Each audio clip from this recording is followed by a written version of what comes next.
Bem-vindo a mais um Capital Humano, o recurso mais importante de qualquer empresa ou economia de sucesso. As universidades são a principal fonte de quadros qualificados. Em tempo de crise e com um corte orçamental de quase 10%, os reitores têm agora o desafio de encontrar novas fontes de receitas, novos modelos de gestão e uma gestão dos recursos mais eficiente. Com as dificuldades orçamentais em pano de fundo, a questão está agora em saber como assegurar o cumprir da meta de ter 40% dos jovens com qualificação superior até 2020. As universidades assumem também agora o papel de ajudar a Europa a sair da crise. Fazer mais com menos é a nova palavra de ordem, o que vai necessariamente exigir a modernização da gestão das escolas. Reitores de 4 continentes reúnem-se em Lisboa esta semana à procura de respostas para todos estes desafios. Um encontro que vai também fundar o Fórum de Gestão de Ensino Superior dos países e regiões de língua portuguesa. Luísa Cerdeira é uma das maiores especialistas de financiamento do ensino superior. Ela é também pró-reitora da Universidade de Lisboa, uma das principais dinamizadoras deste encontro e está hoje no Capital Humano. Professora Luísa Cerdeira, com este quadro orçamental de um corte de quase 10%, como é que as instituições vão conseguir gerir-se no próximo ano? Que desafios é que, em termos de gestão, é que neste momento se colocam às instituições? São problemas muito difíceis, até porque as universidades portuguesas já estão num nível de financiamento público muito baixo comparativamente com toda a Europa e os países da OCDE.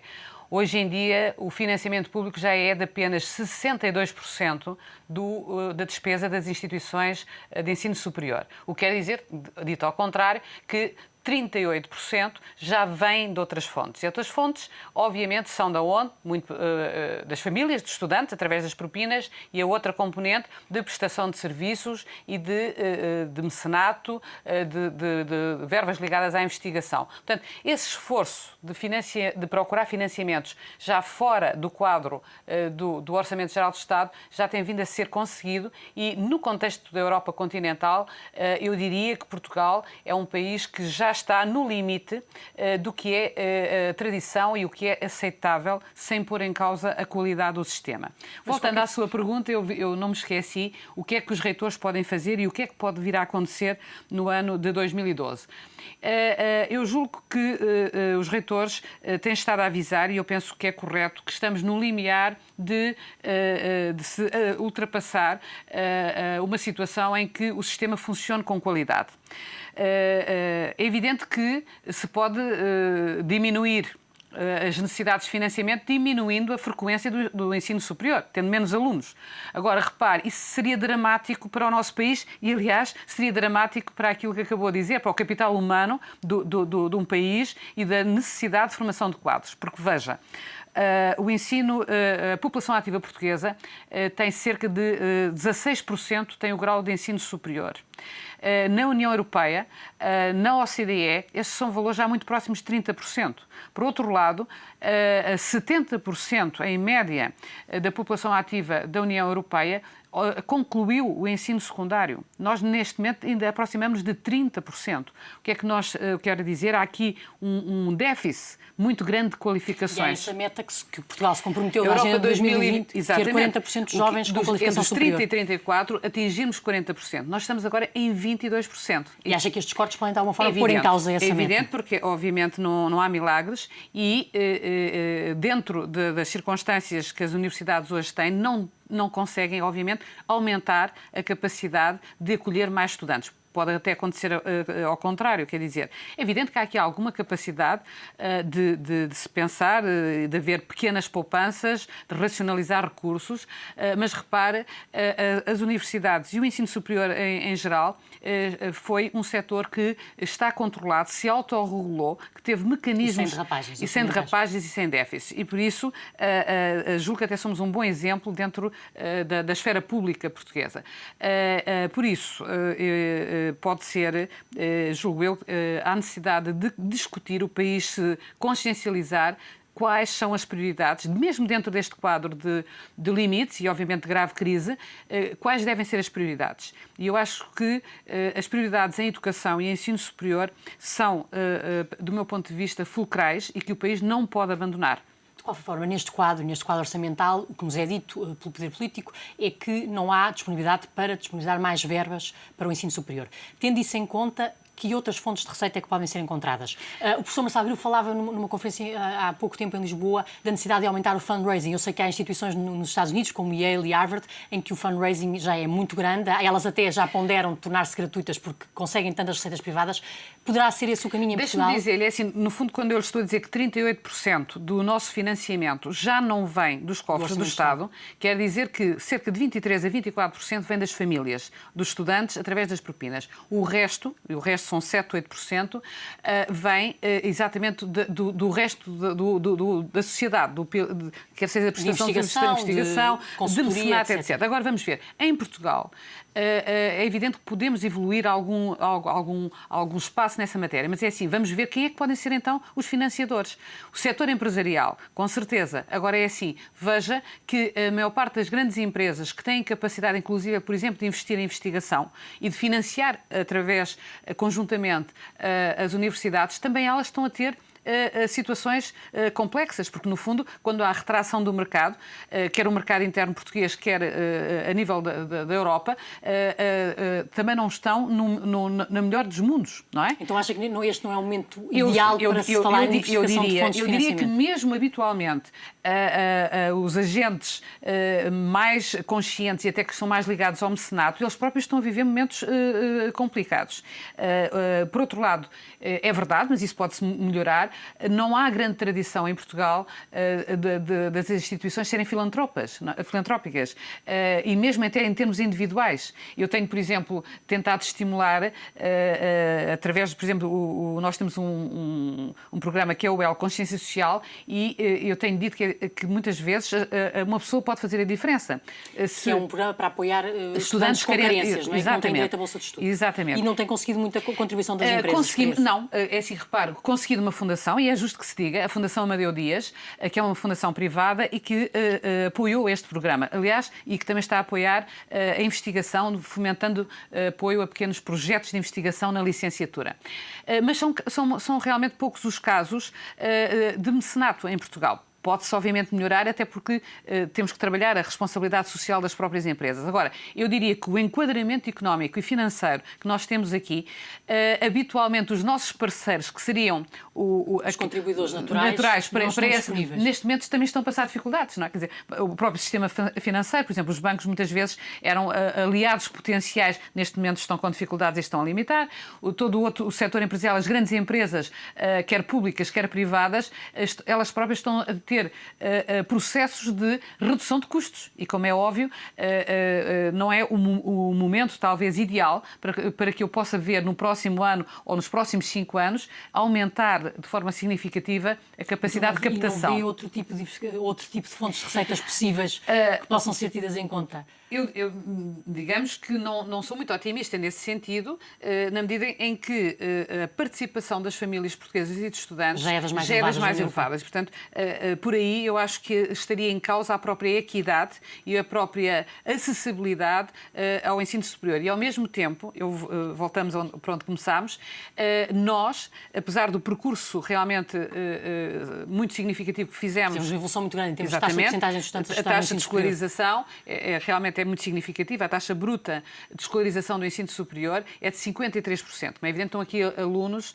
que, infelizmente, que já têm mais idade. E, portanto, quando compara com a idade habitual, que é dos 20 aos 24, a total dos alunos, nós hoje em dia temos novos públicos, não é? Temos alunos que já estavam, faziam parte da população ativa e que voltam para ter uma possibilidade. No fundo, também há aqui quase como uma responsabilidade intergeracional, porque houve muitas gerações que não tiveram acesso ao ensino superior. O dar-lhes é não só um problema, ou digamos uma oportunidade, mas também no próprio país, não é? Nós não podemos abandonar uma população ativa, como eu lhe disse, que tem um déficit em relação às qualificações do resto da Europa e, portanto, teremos que atrair esses públicos e, por isso, a frequência do ensino superior é essencial que venha a crescer. E o contrato de confiança que tinha sido assinado em 2010 com portanto, com a tutela, era exatamente um sentido de incentivar... Mas esse contrato neste momento já não está em vigor, naturalmente. Quer dizer, por causa das dificuldades orçamentárias, não está a ser cumprido, não é? Com os cortes. Não está a ser cumprido. Mas, de qualquer forma, então, tendo em conta este quadro, onde há já uma contribuição privada de 38%,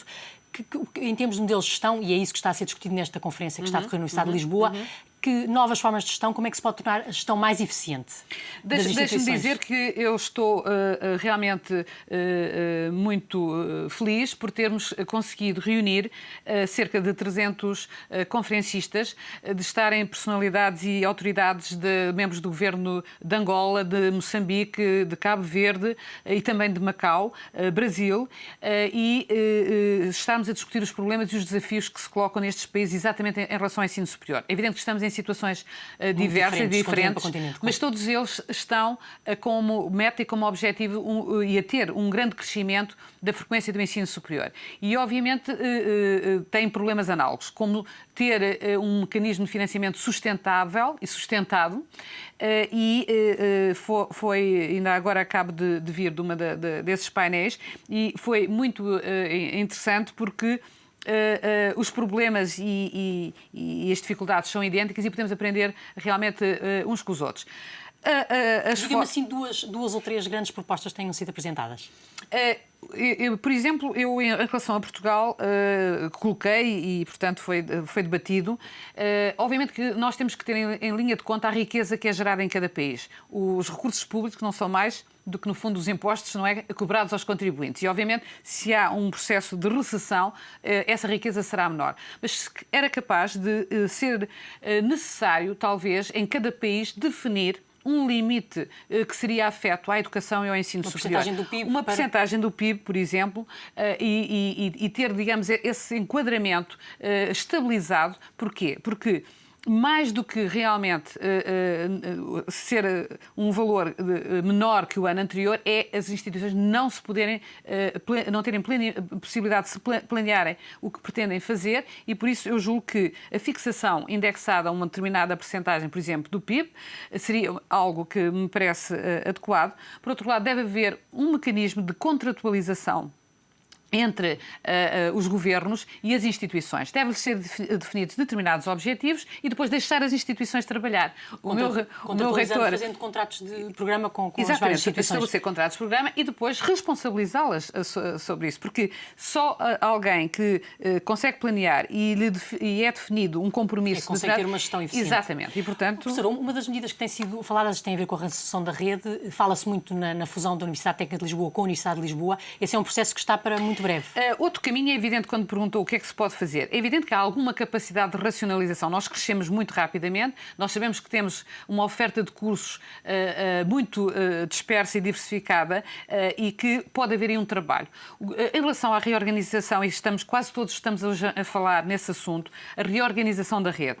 Eu diria que não nos devemos precipitar, da mesma forma que se calhar as coisas cresceram porque havia procura e foi preciso dar resposta. Eu julgo que agora deve ser um processo pensados e estudados mesmo, não é? Estas coisas não se fazem de um momento para o outro. Mas o processo poderá ser iniciado em breve. É evidente, a oferta de cursos, por exemplo, a oferta de cursos, a reorganização da oferta de cursos era algo que eu acho que até cabia e se calhar devíamos ter sido mais exigentes. A regulação que se espera governamental é na própria rede de cursos, o que é oferecido, quer nas instituições públicas, quer nas privadas. Há um trabalho a fazer. Reorganizações de instituições também falou... E aí poderá ser a questão da fusão que virá a acontecer. De um processo que está já a decorrer entre a Universidade de Lisboa e a Universidade Técnica de Lisboa, que a nível dos dois Conselhos Gerais, portanto, está a ser equacionada e parece, não é, no caso da Universidade de Lisboa e a Universidade Técnica, que são complementares na maior parte das áreas científicas que são propiciadas em cada uma delas, e por isso é possível que através, por exemplo, dessa fusão pudesse encontrar uma nova instituição ou um novo, portanto, consórcio hipotético de instituições ou uma nova universidade que tivesse dimensão e massa crítica. Não é tanto às vezes, deixe-me só dizer, não é apenas uma questão só de dimensão, é saber dentro das suas áreas que se consegue reunir o que de melhor tem e criar com isso polos de excelência e que possam ser competitivos em termos internacionais. Isso é importante.